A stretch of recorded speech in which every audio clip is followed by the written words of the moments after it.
Hello aspirants, आप सभी का स्वागत है।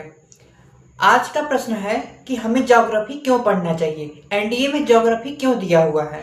तो एग्जाम्पल के तौर पे हम देखते हैं कि पृथ्वी पे दिन और रात होते हैं, पृथ्वी पे वर्षा होती है।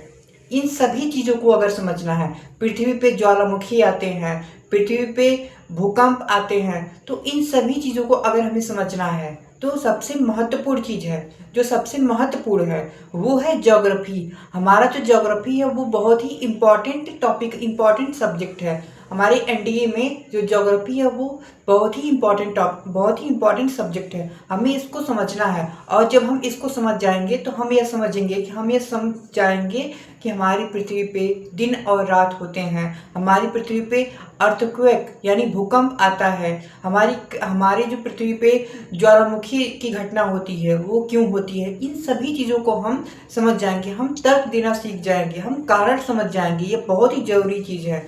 हमारे किसी भी क्षेत्र में अगर कोई भी वनस्पति हो रही है तो उसके पीछे का क्या लॉजिक है वो चीज़ें समझ में आने लगेंगी। वर्षा का क्या लॉजिक है, बादल बन रहे हैं तो कैसे बन रहे हैं, बादल बनने की क्या प्रक्रिया है, हमारा एटमॉस्फेयर कैसा है, इन सभी प्रश्नों का आंसर ज्योग्राफी देता है। इतने सारे प्रश्न हैं, इन सभी क्वेश्चनों का आंसर एक सब्जेक्ट देता है, वो है ज्योग्राफी। ज्योग्राफी एनडीए में बहुत ही महत्वपूर्ण एक सेक्शन है, तो हमें ज्योग्राफी को बहुत ही अच्छे से स्टडी करना है।